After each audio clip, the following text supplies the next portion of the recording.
So we've just gone through the copy function here, the process links and the quick link, and the next thing we're going to talk about is this top section here, which is under channel link options. So there's two active buttons here right now.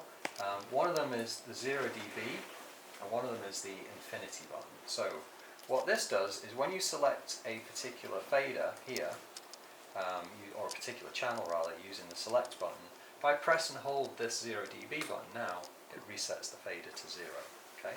So that's kind of a quick fader reset. So let's say if I wanted to reset all of these faders right here, I could hit the select, press and hold, reset like that, hit the select, press and hold, fader reset. I could keep doing that if I wanted to. Or there's another way I could do it. I could copy and say, copy that from there to there, and then I would choose, what I'm going to choose is my large fader. So if I go like that and hit apply now, I just copied all my fader levels. So there's a couple of different ways you can do things. It's up to you which you want to do, which you feel most comfortable with. But that way, and you can copy between layers as well. I could actually copy between all of my 48 faders and then just say reset all the faders. So that's one of the ways I could do it, like that. So that's the copy function. So if I hit select, hit 0dB, it resets the fader. If I hit select, hit infinity, it turns the fader all the way off down to infinity. So that's two functions there that are really quick to use for setup. On the left hand side of the channel tile, we already went through these briefly, but this is where you change your view. So number one view is VU meters. Number two view is the kind of plasma meters. 3 currently does not do anything, but will do something.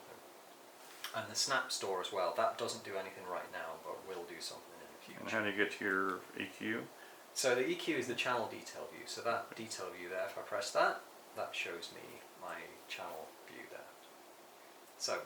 So top left here is my busing information, and this actually, if I toggle between the two the detail view and the regular view, you'll notice that stays the same. Okay, that doesn't change.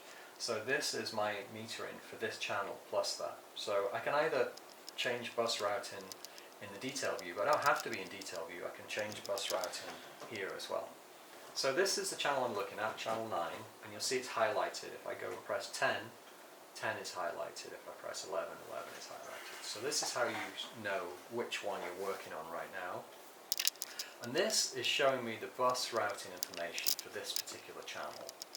So right up at the top I have ABCD, that's my main stereo buses ABCD, and the green is the uppercase, which is my large fader. So large fader information is always green on this, and orange is my small fader.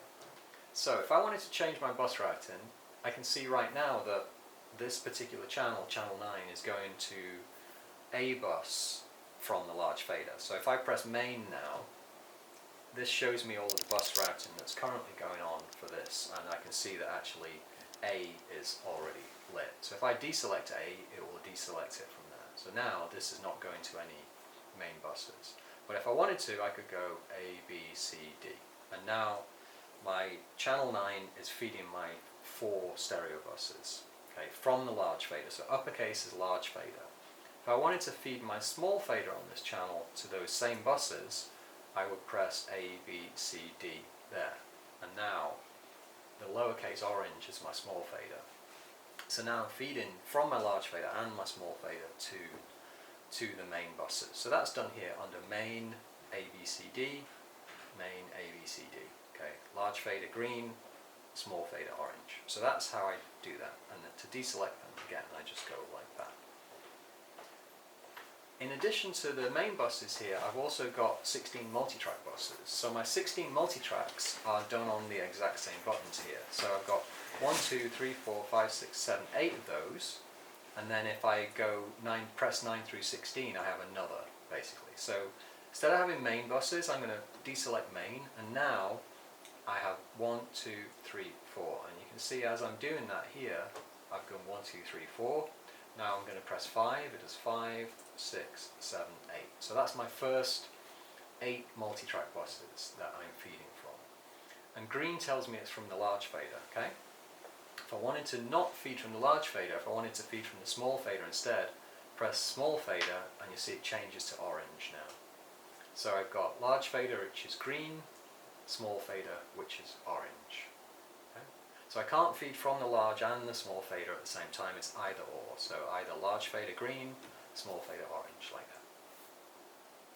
How do I get to 9 through 16? Well, I've only got 8 buttons, but the way that in which this console has dual functions is if it shows me it's in white, that means it's a shift function. So I need to shift. So I press shift now. Those same buttons are now 9 through 16. And so you have to hold it? Yeah, for shift you have to hold it, yeah.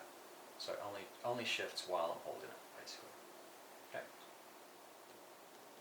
So 1 through 8, 9 through 16, done that way. So that's how I do my buses there. Other thing I've got here is track follows pan. So that basically means if I were going to go to 1 and 2, like so, if I wanted to feed to buses 1 and 2 on here, I could have my pan either follow or not. So I could, if I have track follow pan selected, if I go to 1 and 2, whatever my pan pot's doing is going to pan there. So I can use that as a submix bus, basically. The same rules apply as to everything else. Odd buses are left, even buses are right, basically. So track follows pan on there. Other thing we got is this thing called EFX, which is an extra effects or an expanded effects. We can actually have more than 16, more buses than that if we wanted to. So EFX is a way of having more buses. As long as you have a spare function, a spare output, you can use that essentially. So what that does is it instead of routing to the main buses, it routes to the EFX bus. So you have one EFX bus per channel, and it's kind of like a floating bus that you can use to send different places. So, but for the most part, we'll be using those, the main 16 buses.